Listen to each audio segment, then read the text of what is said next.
I would like to have a bit of a discussion today down here at the amphitheatre, and I think it's a very, very important discussion to be had. And so I was a little bit vague on the details, but I did get a message late last night from Mel saying about 1 o'clock to get down and have a bit of a chat. And so I'll give you a bit of a background on who I am and what I represent and who I represent. But I'm Clayton Mitchell. I'm a Member of Parliament for New Zealand First, and I'm probably telling you things that you already know, but I think to make this formal, that's really a good start. And I guess I'll give you a bit of a backstory before we get into the real purpose of what we're here for, which is to discuss the disgraceful nature in which democracy has been ripped out from underneath us to have this flag referendum forced down our throat. So I'll finish with that, but I'll start with what got me to be here in politics and what I'm passionate about. So I used to be a national supporter. My father was a campaign manager for Anne Tolley for her campaign to become an MP. So I got, through my father's side, brought up through a very nationalistic, right-wing sort of approach to it. But when Ginny Shipley and Jim Bolger and that whole coup and the debacle around what was going on with our foreshore and seabed and the selling off our state-owned assets, there was so much going wrong, I just couldn't stomach staying in a national camp. And so I looked for greener pastures, and I found, and my mother was a left-wing, she was Labour, and so I guess out of natural attrition came to the middle, but it was through doing the research of what New Zealand First stands for. And I think a lot of people don't understand what New Zealand First really is and what it's about, because we listen to the media and that's our real only intake, unless you want to sit down and read a manifesto, which can be quite a dreary, boring afternoon subject. You pick up the paper and you think that that's going to give you the information that you need, and of course it's skewed because the media is owned by either a left or a right wing ownership. So you get all this skewed information about Winston Peters, New Zealand First, and what we represent. But New Zealand First is a party, and they have always been a party for the people. It's a party that represents New Zealanders, first and foremost, and New Zealand. So what is good for our country? It's about bringing all the people of the country together as one people, so that we're all singing from the same song sheets. It's actually against the separatism that's going on, it's against the divide. It's about bridging the gap between those people that have got so much and are growing their wealth beyond any reasonable growth rate, and those that have got so little and that are losing their ability to grow their families and have the ability to have choices and see light at the end of the tunnel to get ahead. And this gap in the middle is just becoming, far too much to bear. And I think opportunities to have the choice to be able to give your family the upbringing that they need, the education, the health, and all the things, the housing, the comforts of even the food opportunities. When you're down at this end of the market, you just cannot even contemplate getting here. So New Zealand First stands for that. That's what got me passionate about New Zealand First. And so at about 2001, I met Winston Peters for the first time after understanding what their policies were about. And I said, this is my home, and it's been my home ever since. And I've built up a good friendship with Winston over the years. Whenever he was in town, or if I was out of town, we'd bump in, we'd have a catch up. And I found him very, very amicable, very friendly, very, very intelligent, and he always had a memory like an elephant. For the second time that I met him, might have been 8 months later that I bumped into him again, and he knew our conversation. He brought us back to where we met, and he knew my name and knew my wife's name. I thought, wow, this guy really he's onto it. I've been in local business in Tauranga, Waikato, Hawke's Bay for 20 odd years. I've been working for myself. At one point I had 7 businesses up and running and 250 staff. So I'm letting you know that because some people think, oh, you're a socialist or you're a capitalist. Look, I'm not. I'm a realist, and I think the opportunity to make a profit is important, because without a profit, you're obviously going backwards. But there is a very fine line between the art of making money and making a profit to the grotesque form of profiteering, which we are seeing now. Even the latest news that came out of America, young guy, self-made, multi-millionaire, bought up a drug company and took a pill that was readily available and affordable on the market that was actually helping with AIDS patients, and ramped it up 7,000% overnight. And this is the disgusting nature of profiteering, which I'm dead against, New Zealand First is dead against. It's about responsible capitalism. So, being in business for a long time, locally here is my passion. I've got 3 young children, my wife and I. I felt very, very concerned that this city in particular was really stale insofar as the direction and the opportunity that it had, and it wasn't actually capitalising on to move forward. And so that motivated me to get into local government. So I became a Tauranga City Councillor for a year, and again, no intentions of getting into central government politics, but that's when Winston came and knocked on my door and said, we need you. We didn't know that you were actually that passionate about speaking up and standing up and having the fight in you to get into politics, albeit local. And so that sort of, over a period of about 2 or 3 months, we had regular meetings, and finally I capitulated and said, okay, I'll go to government. I know you're not here to listen to that, but I think it's really important that you understand my motivation for making changes. What we're seeing here at the moment in a third-term government is the typical third-termitis, the arrogance of the government that think they can do whatever they want at the expense of New Zealanders. And this is on overdrive. Look, let me just talk about this overdrive. That's a really good point. When you see the Cabinet, Prime Minister and his Type 5 Cabinet high-fiving each other, gleeful shots in the newspaper because we're getting dollar parity with Australia, right? That is the worst thing that could have happened to us this year, is having dollar parity with Australia. We are a primary industry nation. We're not a banana republic. We are an industry. We're a country that has survived and will continue to survive and grow because we understand the value of the commodities that we have got in this God's country, New Zealand. We've got the best pastures, we've got the best trees. Our pine trees grow faster and straighter than anywhere else in the world. You know, we've got the best fishing, we've got, you name it, agriculture, we've got aquaculture, we've got innovation, we've got everything you need. Dairy obviously is a huge commodity that we sell, but when we're getting dollar parity with Australia, guess what? Our commodities that we're selling internationally become unaffordable. Why would those Australians, those Chinese, those Americans, those Asian people, those Europeans buy our products when they can get their own closer? They buy it because our dollar is weaker than theirs and they can afford to buy it. Too much of our primary products that we're selling off, we're selling at the lowest common denominator. We've got a port full of raw logs. Guess where they go? They go to China, they process them, they kiln dry them, they cut them down, they send the timber back to us so that we can help try and build our housing problem that we've got here. We should be doing this. Those are Kiwi jobs that we're sending off over there. Fish. We don't have our own fishing companies anymore. We do, but they're very, very small now. They're all internationally owned. Those fish are gold bars. We're sending them offshore, they're processing them, they're canning them, they're sending them out, and we're buying them back on. Just about every single primary sector in this country that we rely on to give ourselves jobs, to give ourselves growth, to give ourselves the money, has been given away the opportunities to other parts of the world to make the money. And again, dairy. Now here we've got the best milk powder in the world, bar none. You know, we have got the best infant formula in the world, bar none. And yet we're selling our infant formula by intellectual property rights off, by the Chinese buying into it. This is not an anti-Chinese discussion. This is not an anti-anybody discussion. This is a pro-New Zealand discussion. This is about understanding what we've got and what we need to do to look after it. You know, this is the discussion we need to do. We need to take our primary industry, we need to add value to it, which adds jobs to it, which creates opportunities of growth and wealth and development for New Zealanders first. That's what we stand for. That's what we stand for. But when we see this cabinet high-fiving each other, and I can just see the photo, I can see the picture in the paper, high-fiving each other because we've got dollar parity with Australia. Now, who's going to make money out of dollar parity with Australia? People who trade currency. Who's a currency trader? Who's a currency trader? John Key is a currency trader. That's what he does. That's how he made his money. Trading currency. And when it hits dollar parity, what happened to it overnight? Plummet, trying to get back down where it needs to be. And now he's saying, oh, having dollar parity was never very good for our country. We need to think about, you know, our primary industry. We need to think about the goods that we're selling off overseas. So he knew then.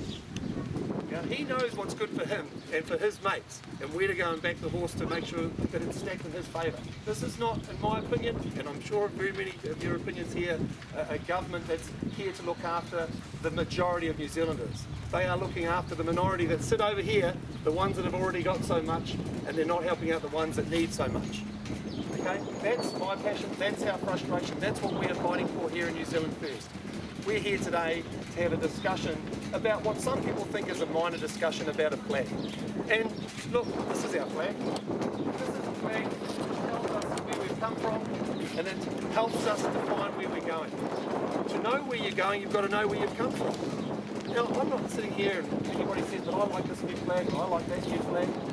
I'm not arguing with you. I'm not even going to discuss it. I'm passionate about this flag, and that's okay. If there was a referendum that was put together by New Zealanders feeling the need by binding together and getting 5% of them to say, let's make a decision, let's change our flag together, then I'd be all for that. I would still vote for our New Zealand flag. But if another flag came up, that would be the flag that the majority of people want. That's democracy. What we've got here is not a public sanctioned referendum. This has not been organised by the people. This has been a vanity project with a Prime Minister who is not just looking for a legacyship, which it will be, something that he can say, I did that, that's mine, I did this for New Zealand. He's over here working behind our back while we're talking about a flag. His hands are busy on the table over this side here, pushing through something which is going to spoil our sovereignty of this country, which is the Trans-Pacific Partnership Agreement. Now, it's all coinciding. The planets are aligned right now. Even now, we've got the Obama administration over at the other side of the world forcing through the Trans-Pacific Partnership. Anytime in the next month, we could be facing this dilemma of having this agreement signed. Now, I can tell you right now, New Zealand First is vehemently against the Trans-Pacific Partnership Agreement. And we're against it for two reasons. The first one is, how can we agree to anything that we don't know about? How can we say that an agreement, whether it be a purchasing of a property or whether it be buying a car, if you don't know what's in it, you wouldn't buy it, you wouldn't sign it. You'd be mad to. So that's the first thing. We don't know what's in it. But what we do know is the international ISDS clause, the Investor States Dispute Settlement Clause. Now that one little clause, the ISDS provision, is the thing that will be the worst thing for this country. It is the one clause that we know about, the one that we do know about, which actually attacks New Zealand's sovereignty. The ISDS provision within the Trans-Pacific Partnership Agreement enables foreign corporations to sue our government for decisions that our democratic society, our elected members, our MPs, list MPs and MPs, have made a decision to do or not to do. Nowhere in those provisions, the ISDS provisions, does it allow New Zealand organisations or companies to sue those foreign corporations who are doing what we don't want them to do. That is non-democratic. That is what's attacking our sovereignty. Now, New Zealand First is against it. Labor are torn. Some of their MPs think it's the best thing since sliced bread. Some of their MPs think it's the worst thing since sliced bread. They don't know what they're doing. The reality is, we know, and I'll go back to, I think it was 2007, when New Zealand signed under Labour the China Free Trade Agreement. It was Phil Goff and David Shearer. Now, they put those ISDS provisions in there. That was, in their mind, the best thing for New Zealand. And I'm not throwing stones at them for doing that, because they did know better. They did it. At that point, there had been nothing to suggest that this was going to cause us problems in the future. There was no international write-up about how these provisions can work against your country. But now we do know. Now we do know because it's happening in Germany. The German government are being attacked by the nuclear power stations that are demanding their rights to make profit within their country can be secured. And to do that, they are suing the government for $7 billion. $7,000 million this German company, the German government's up against because of a foreign company that wants to make nuclear power in their country. And Germany is saying, we don't want that anymore. We want to go clean. We want to go nuclear free. And they can't, well, they probably can, but it'll be very, very costly. That's one example. The second example, closer to home, we have got the, what's the cigarette company? Philip Morris. Philip Morris.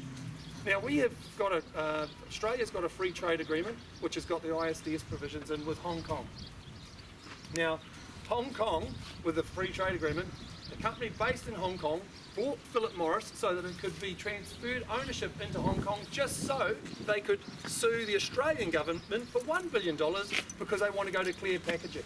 because they want to do the right thing by their people and say smoking's bad for us, it's costing us lives, it's costing us money, let's get rid of it. Let's make it difficult for these multi-billion-dollar companies to operate, and now those multi-billion-dollar companies are working around and working those ISDS provisions in their favour.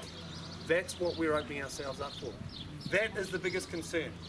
This flag referendum over here, this is the stuff that he's waving around. We need a new flag. He's doing everything he can to get this debate to be dragged out, to be brought up in the front, to be put in the newspapers. But this is the hand you've got to be really watching. This is the serious stuff. I'm very, very concerned. You know, for your family members, for your grandchildren, your great-grandchildren, we are selling ourselves off. New Zealand first got into power, so to speak, would they rescind completely the TPPA? The difficulty with it, look, it's very difficult for that to happen. I think it's got a minimum of 25 years. Once it's signed, it's in there for 25 years. And we can push back and we can fight for it. That's my understanding of it. We are dead against it, and if there was any opportunity to get it out, we would do everything in our powers to get rid of it. We don't want it signed in the first instance. So there's an opportunity there, but the pressure's on now. I think this arrogance of this third-term government is going to pay in spades, because it's the people like us sitting here today that are now understanding what's going on out there in the world, that this is going to affect us for years to come, that I think it's going to be what's going to shift this government. Now, everybody keeps asking Winston all the time, who are you going to do a coalition with? Where's New Zealand First going to go with? What's the outcome going to be? Now, I can tell you here with my hand on my heart right here today that we are independent. We're not a lapdog for Labour, we're not a puppet for National. We are our own independent party, and we survive by the support that we get from the people that are here today, and thousands, hundreds, tens of thousands of you around the country that support New Zealand First. We don't have big corporate sponsorship, we don't get millions of dollars in. We're the fastest growing political party in this country at the moment, bar none. We are on a vector, because we know where we've come from, and we're heading on a vector right up here. You know, we are on a growth mode because people understand that it's not about selling ourselves up and compromising our values of what we stand for, putting New Zealand and New Zealanders first, to a Sky City Casino handshake, to a deal over here, to Advert tallies. We don't do that. You know, to the foreigners that are coming over here and speculatively buying up vast quantities of land and buildings and homes to make it difficult for New Zealanders to go and do it, we don't do those deals. I think the last one was a month ago that came out that those two foreign owners sold up $26 million of personal property, and they gave $350,000 as money to the national government. They're doing deals with people like this, and it's right in our face. Well, we are the fastest growing political party in the country, and we've taken Northland, and we'll continue to look after the provinces and get better value for the byproducts and our products that we're sending off overseas. So we're not sending off our raw logs, and we're creating jobs and opportunities. That's what our focus is. It's about looking after it. We got the fastest, we got the most amount of support. We had a $200,000 budget for the whole country at the last general election. You might think, well, that's a lot of money. That's a lot of people putting in $10 a year. It's a lot of cake stalls. There was a lot of raffle tickets. There was a lot of barbecues of people, rank and file Kiwis, that can't afford to give a lot, but they give a little bit with what they can and when they can. And when you compare that to the national juggernaut that spent nearly $3 million on their national campaign, we had the least amount of money spent, but we got the best return because people are starting to see what we are really about. So will New Zealand First outlaw, so to speak, 0 hour contracts? We're working on that. It's a really good point. Let me get back to that. So look, the reality is, when we look at Epsom, you know, which is Captain Fig Jam, I call him. You know, we won't go into the details of that. David Seymour, he spent $600,000 to get one seat in the House, and it was given to them by National. So we $200,000 to get what we've got and growing, it's great. I feel very, very passionate about it. I feel very, very positive. I feel proud to be in government. I'd love to be actually in government. I feel very proud to be in Parliament at the moment fighting. But what I can tell you right now is our new team. We've got a team of dynamicism. We've got some young, and I consider myself one of the young ones, but I'm probably not that young. We've got some institutional knowledge and some MPs that have been there for a long time, and we've got the man himself who's been in Parliament for 40 years. He knows how everything works. So we've got a good balance of business and understanding of what's going on around this country. So one of my portfolios, so I'll just come back to your 0 hour contracts. When we got into Parliament, we sat around at the caucus table and we all had to, talk about what we were passionate about, what we wanted to spend our time doing and fighting for, and where we see it working. So I asked for conservation, something that I'm very, very passionate about. And to be in New Zealand, we're all about our environment. We've got to make sure that all of our wildlife, our topography, everything's looked after. So, and I think to be a credible party, you've got to have a very strong conservation policy and manifesto. So conservation, internal affairs. Internal affairs covers a whole lot of things. But the big thing that I'm very passionate about within the internal affairs portfolio is our fire service and our search and rescue service.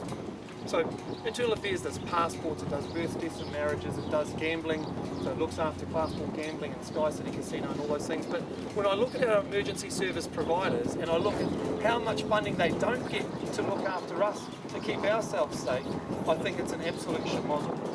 So what I'm looking at, what New Zealand First is doing at the moment is putting together an umbrella system where we've got search and rescue, which is a fire service, you've got urban search and rescue, which does an earthquake time, people go in and do it, is looking at our coastal search and rescue, Coast Guard and surf lifesaving, and putting this all together under one umbrella so that those organisations like Surf Lifesaving New Zealand, like Coast Guard, which are fully funded by the koha of the people, are actually going to be fully supported and funded by the government, which they should be doing. Same as our ambulance and so forth. So that's another one of my portfolios. And then I've got labour and industrial relations. So that brings up the question. And sports and recreation, but it's going to be too much to talk about. We've got a real issue here where we've got a serious issue around the number of deaths in our workplaces in New Zealand. We are twice as bad in New Zealand for deaths in workplaces. So we've got to do something about health. So the new health and safety reform bill, which has just come out, is going to fix that, but that is a big subject I could spend an hour talking about myself. Interestingly, what's coming out there now is a tremendous bill in the House by David Parker, and that is about minimum wage for contractors, so it's a minimum wage contract. What that does is actually make sure that if you're a contractor, if you're a truck driver, if you're a pizza delivery guy, if you're Kiwi fruit workers, to make sure they get worked hard and they barely make minimum wage if they're lucky. Some of them don't get minimum wage, Right. I know that for a fact. So that's a bill that we're in select committee working through right now. New Zealand First strongly supports that, and we hope that the government, they didn't actually ask for it to go to select committee, they opposed it, but we've got it into select committee, and so we're working through that. But 0-hour contracts is a key. At the very start when I got into Parliament, the first thing that this government did was they negotiated away your right for a scheduled meal break. Tea breaks. Got rid of them. You can negotiate that away. Now that, to me, apart from the cost and the taking advantage of people's ability to reset, particularly some dangerous jobs, there's a high risk. You're putting your workers at risk. Right? You're going to get yourself into a zone where you're potentially opening yourself up for damages. Taking away the rights to be able to be negotiated away by the employer and the employee in a discussion is the first, another step in the wrong direction that this government's taken. And then we had the 0-hour contracts, which are a disgrace, that this government says they want to change. We're going to bring in some new legislation, which is now in select committee, which is called, what do they call this bill? The Employment Standards Bill. The latest Employment Standards Bill, and it's an omnibus bill, which means it's a very complex bill, and they've sort of mashed it together, and they're somehow trying to make it sound good. And they said, and what the Honourable Michael Woodhouse came out and said is, this is going to take away 0-hour contracts. Well, 0-hour contracts aren't actually legal. They're actually not supposed to be there. They are very tenuous at best that they even exist. But they get around them by saying you're a casual employee and I might have some hours for you. Can't guarantee how many I'm going to get for you, but we'll just see what you got. You're a casual employee on the books. You've got a contract that says you are, but you're a 0-hour contract worker. You've got no guarantee. How can any worker survive, raise a family, look after themselves, and they don't know what they're going to get from week to week? So Michael Woodhouse, by public demand, came out and said, we're against 0-hour contracts. We're going to stop this. This new employment standards legislation will do that. What a schmozzle. What a joke. What he has done is actually legalised 0-hour contracts. What he has said is that you now can work with your employer and he has to guarantee you hours. So you're on not a 0-hour contract, you're on a casual employer contract, but he's got to guarantee you hours. Well, all he's going to do is guarantee you've got 2 hours. So you'll go along to work, you'll get paid for your 2 hours, but then you're on another 2-hour contract. Yeah, I've got another 2 hours for you. I've got another 2 hours for you. I've got another 2 hours for you. And if he breaks that promise of giving you those 2 hours and doesn't deliver on it, he doesn't have a minimum penalty. He just says, well, I have to give you something. So it could be a cup of coffee. It could be I'll give you a meal. It could be, I'll give you a couple extra bucks. There's nothing in there that tightens up 0-hour contracts, and it is going to bite them on the backside hard. It's just a disgrace what's going on. What's New Zealand first? 0-hour contracts should be abolished. We should be having a living wage, a wage that we can actually afford to live on. And it's breaking down our society when you look at what's going on around the country. When you see people that can't, you've got mum and dad now going out to work because they have to go out to work. And they're still not bringing enough money to get by. Sometimes it's both day and night. And that's breaking down our family nucleus. Now, I was very lucky, and I call myself very lucky. When I grew up, I had dad worked and mum stayed at home. Now, I'm not turning this into a sexist discussion. It doesn't matter if mum works and dad stays at home. But there was enough money coming in that enabled me to go and play on the weekends and go and do my sports. And we still had a holiday once a year. It wasn't an international holiday, but we went camping or we did something nice because that's how the family nucleus works together. That's being eroded away at the moment. We can't afford to take time off. We can't afford to get ahead. We can't afford to buy the quality food. And this government can't even afford to put $2.5 million aside into low decile schools to feed the kids that need it the most, to help them learn, to help them get ahead. And you hear it's not our responsibility. What an absolute joke. It's a mean-spirited government. $2.5 million. But let's go and spend $26 million on a referendum that we don't want, that we don't need right now. So, look, I think I'm coming along unprepared really just to be here to talk to you today. It's great to see a lot of passion here. Before you I'll get some questions. Sorry, I apologise. Look, What's New Zealand's first position on deep sea oil exploration? that's a really good question. The question was, what's New Zealand's first position on deep sea oil drilling or exploration? Either either. New Zealand is a very wealthy country so far as what we've got of primary goods and what we've got in minerals and oils. And I, for one, like probably many people here, would like to know what we're actually sitting on. But you've got to, before you look at extracting anything, you've got to ask the first question, is it 100% safe? Can you guarantee the safety of it? If the answer is no, we can't, then don't do it. If they say yes, the answer is yes, we can do it safely, we're going to go and check it out and it's going to be zero damage, prove it, of course, I'm not just saying take their word for it, prove it, yes we can do it, great, let's pass the first step. Where does the money go? Who's going to get that money? And how is it going to benefit our local economies, the provinces, the people, the workers that are actually getting out there? Well, we're going to bring those workers in, and 25% of all the money that's generated from Taranaki, from Bay of Plenty, from Northland, from Southland, from West Coast, East Coast, doesn't matter wherever that money, 25% needs to go back into the province that it's come from. So, sorry, New Zealand first won't allow risky or deep, extremely deep sea drilling. What we're saying is, prove to us that it can be done safely, and we're happy with that. It's got to be proved that it can be done safe. If it's safe, if the money goes to the local area, and it's for New Zealanders and not by some foreign-owned company. Yeah, sorry, this is a bit of a green story. Yep. No, that's all right. Yeah, this is a flag issue though. Deep sea drilling is by definition risky.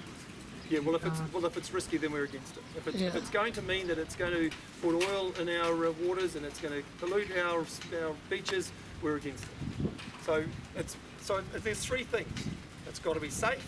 It's got to be for the local province, for the people, and for the area, so the money's going back into it. And it's got to be for New Zealand-based companies. It's got to be creating wealth for our country, not for foreign owners, not for somebody living in Germany, not by somebody living in America, not for somebody living in China. We're talking about looking after New Zealand. We're giving it all away. We're giving away everything we've got. It's at the lowest possible denomination. So look, it's great to see this flag debate. It's great to see us having this discussion. Unfortunately, it is what it is. If it was a real democratic system, and if it was truly run democratically, what we would have found is, do you want to have a flag referendum or a flag change? Yes or no? No, then it's off the table. Do you want a flag referendum? Yes. Right, now let's have the referendum. What would be democratic would have been this week when this red peak nonsense, which I think is just a despicable corporate logo, which is actually a corporate logo from an engineering company in America. Peak I think it's a engineering. disgrace. But despite that, that was the opportunity that they should have put the New Zealand first flag in there. That's the New Zealand first flag, that would have been nice. The New Zealand flag in there, and now all of a sudden, New Zealand flag would have gone up against these other monstrosities, and that would have been done, dusted.